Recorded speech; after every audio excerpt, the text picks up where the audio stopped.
اللہ تعالیٰ کو یاد کرنا خوبصورت ترین کاموں میں سے ایک کام ہے، بہترین عبادات میں سے ایک عبادت ہے۔ قرآن پاک میں اللہ تعالیٰ اس کے بارے میں فرماتے ہیں وَلَذِكْرُ اللَّهِ أَكْبَرُ، اور اللہ کا ذکر بہت بڑا کام ہے، بہت اچھا کام ہے۔ حقیقت یہ ہے کہ انسان جس چیز سے محبت کرتا ہے اس کو ضرور یاد کرتا ہے، اس کا ذکر کرتا ہے، دل ہی دل میں بھی اور زبان سے بھی، کیونکہ جس چیز کی محبت انسان کے دل میں ہوتی ہے وہ چیز زبان پر آ کر رہتی ہے۔ یہ ہو نہیں سکتا کہ ہم اللہ تعالیٰ سے محبت کرتے ہوں، دل میں اس کو یاد کرتے ہوں، پھر زبان سے اس کا ذکر کرنا بھول جائیں۔ ذکر الہی تو بندہ مومن کی زندگی میں غیر محسوس طریقے سے شامل ہو جاتا ہے، اس کی اس طرح عادت ہو جاتی ہے کہ انسان اٹھتے بیٹھتے چلتے پھرتے تنہائی میں سب کے بیچ میں بیٹھ کر اپنے رب کو یاد کرتا رہتا ہے، دل ہی دل میں یا زیر لب وہ اپنے رب کو کسی حال میں بھی نہیں بھولتا۔ اور بھولے بھی کیوں؟ اس لیے کہ اس کی ذات پر رب کے احسانات ہر ایک سے بڑھ کر ہیں، اس کی نگاہیں ہر طرف رب کے کمالات دیکھتی ہیں، وہ ہر طرف رب کی نعمتوں کو دیکھ کر سرشار ہوتا رہتا ہے۔ وہ جس طرف بھی نظر اٹھاتا ہے وہیں اس کو رب کی قدرت اور تخلیق نظر آتی ہے، اپنے سامنے، دائیں بائیں، اوپر نیچے، ہر طرف زمین آسمان، جو کچھ بھی بنا ہوا ہے، جو کچھ بھی پھیلا ہوا ہے، وہ سب اس کے رب کا بنایا ہوا ہے۔ پھر وہ اس رب کو کیسے بھلا سکتا ہے؟ قرآن پاک میں اہل ایمان کو ذکر کرنے کی تلقین کی گئی ہے۔ اللہ سبحانہ وتعالیٰ فرماتے ہیں فَاذْكُرُونِي أَذْكُرْكُمْ، تم مجھے یاد کرو، تم میرا ذکر کرو، میں تمہیں یاد کروں گا۔ ایک اور جگہ پر فرمایا وَاذْكُرْ رَبَّكَ فِي نَفْسِكَ تَضَرُّعًا وَخِيفَةً وَدُونَ الْجَهْرِ مِنَ الْقَوْلِ بِالْغُدُوِّ وَالْآصَالِ وَلَا تَكُن مِّنَ الْغَافِلِينَ، اور اپنے پروردگار کو دل ہی دل میں عاجزی اور خوف کے ساتھ اور آہستہ آواز سے صبح و شام یاد کرتے رہو، اور دیکھنا غافل نہ ہونا، یعنی رب کی یاد سے کبھی بھی غفلت اختیار نہ کرنا۔ ایک اور جگہ پر فرمایا وَاذْكُرُوا اللَّهَ كَثِيرًا لَعَلَّكُمْ تُفْلِحُونَ، اور اللہ کا ذکر کرو کثرت کے ساتھ، بہت زیادہ۔ کیوں؟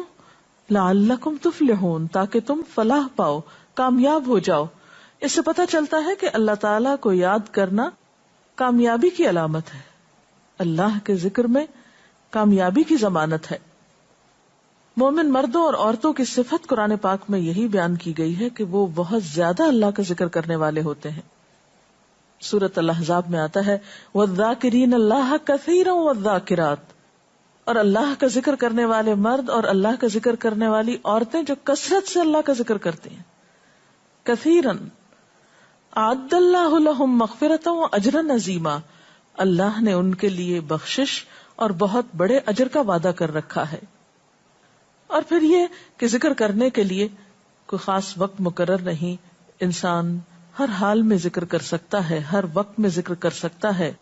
نبی صلی اللہ علیہ وسلم کے بارے میں آتا ہے کان یذکر اللہ فی کل احیانہ، آپ ہر وقت میں، یعنی ہر قسم کے وقت میں، یعنی دن میں یا رات میں، صبح میں یا شام میں اللہ کا ذکر کیا کرتے تھے۔ حدیث پاک میں آتا ہے، حضرت ابو موسیٰ اشعری سے روایت ہے مثل الذی یذکر ربہ والذی لا یذکرہ مثل الحی والمیت، رواہ البخاری۔ آپ صلی اللہ علیہ وسلم نے فرمایا اس شخص کی مثال جو اپنے رب کا ذکر کرتا ہے زندہ انسان کی طرح ہے، اور اس کی مثال جو اپنے رب کا ذکر نہیں کرتا مردہ شخص کی طرح ہے۔ گویا ذکر کرنے والا اور نہ کرنے والا، ان دونوں کے درمیان اتنا ہی فرق ہے جتنا ایک زندہ اور مردہ انسان میں فرق ہوتا ہے۔ اور یہ فرق کتنا بڑا ہے، یعنی انسان تو وہی ہوتا ہے، لیکن زندہ انسان میں اور مردہ انسان میں زندگی اور موت کا فرق ہے۔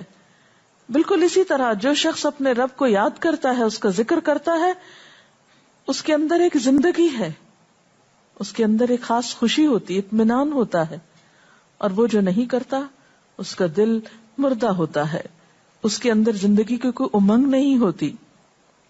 ایک اور حدیث میں آتا ہے، نبی صلی اللہ علیہ وسلم نے فرمایا، اللہ تعالیٰ فرماتا ہے میں اپنے بندے کے خیال کے مطابق ہوتا ہوں یا خیال کے ساتھ ہوتا ہوں.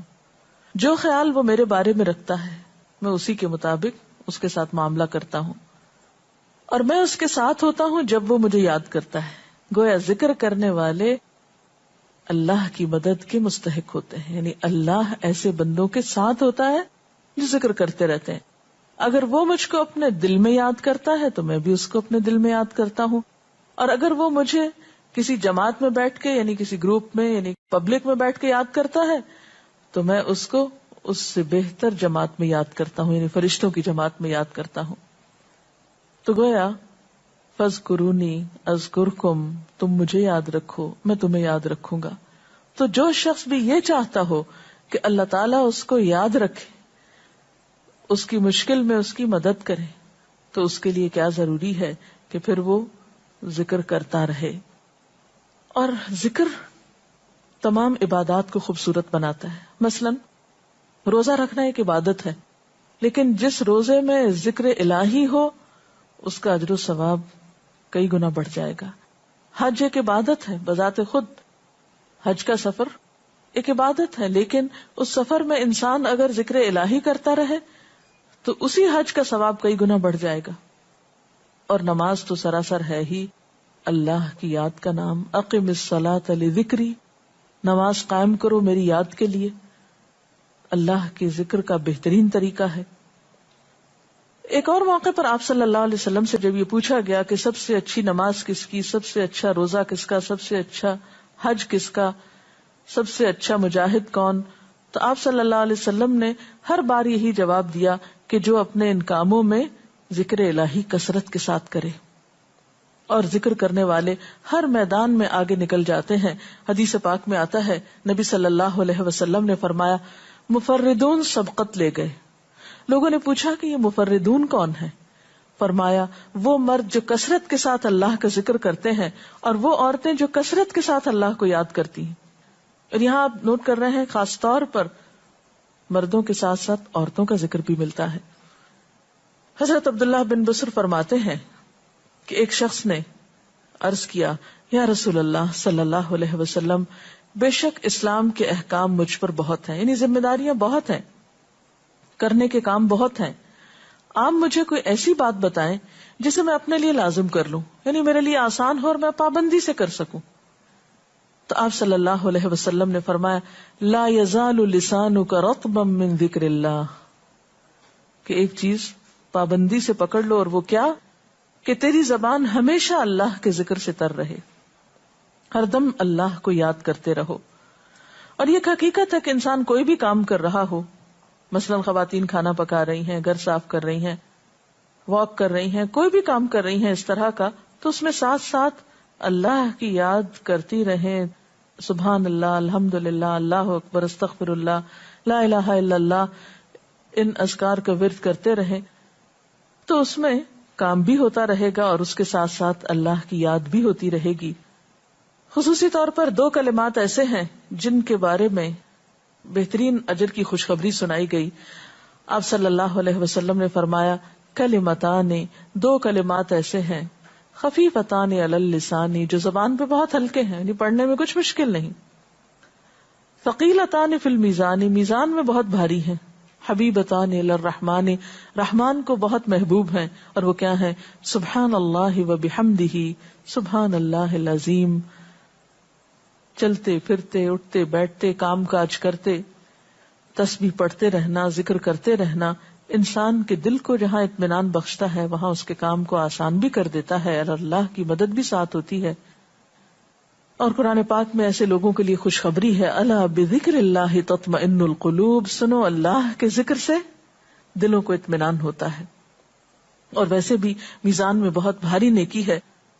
ایک حدیث میں آتا ہے کہ رسول اللہ صلی اللہ علیہ وسلم نے لوگوں سے پوچھا کیا میں تمہیں نہ بتاؤں کہ تمہارے اعمال میں سب سے اچھا عمل، سب سے پاکیزہ اور تمہارے درجات کو سب سے زیادہ بڑھانے والا، اور جو تمہارے لیے سونے چاندی کے خرچ کرنے سے زیادہ بہتر ہو، اور اس سے بھی بہتر ہو کہ تم اپنے دشمنوں سے ملو، ان کی گردنیں تم مارو اور وہ تمہاری گردنیں مارے، تو کیا ایسا عمل نہ تمہیں بتاؤں؟ صحابہ نے عرض کیا ضرور یا رسول اللہ صلی اللہ علیہ وسلم، ہمیں ایسا عمل بتائیے. تو آپ نے فرمایا وہ اللہ کا ذکر ہے، یعنی تمام اعمال میں وہ سبقت لے جاتا ہے. اسی طرح ایک اور حدیث میں ہے، رسول اللہ صلی اللہ علیہ وسلم نے فرمایا کہ جب بھی کچھ لوگ بیٹھتے ہیں اور وہ اللہ کا ذکر کرتے ہیں، کسی مجلس میں اکٹھے ہو کر بیٹھتے ہیں، تو اللہ کی رحمت ان کو ڈھانپ لیتی ہے، ان پر سکینت نازل ہوتی ہے. اللہ تعالیٰ ان کا اپنے ہاں ذکر کرتے ہیں. گویا اکیلے بھی ذکر کیا جا سکتا ہے اور کسی مجلس میں اکٹھے بیٹھ کر بھی. پھر اسی طرح صبح و شام بھی، جیسا کہ قرآن پاک میں آتا ہے وَسَبِّحْ بِحَمْدِ رَبِّكَ قَبْلَ طُلُوعِ الشَّمْسِ وَقَبْلَ غُرُوبِهَا، اپنے رب کی تسبیح بیان کرو سورج نکلنے سے پہلے اور اس کے غروب ہونے سے پہلے. ایک اور جگہ پر آتا ہے وَسَبِّحْ بِحَمْدِ رَبِّكَ بِالْعَشِيِّ وَالْإِبْكَارِ، اپنے رب کی حمد و ثنا بیان کرو عشی کے وقت یعنی عصر کے وقت، والابکار اور صبح کے وقت. عشی کا لفظ جو ہے یہ زوال شمس سے غروب شمس کے درمیانی وقت کو کہتے ہیں. پھر اسی طرح انبیاء علیہ السلام کے بارے میں ہم دیکھتے ہیں، حضرت داؤد علیہ السلام بہت خوبصورت آواز سے، بہت خوبصورت انداز میں اللہ تعالیٰ کا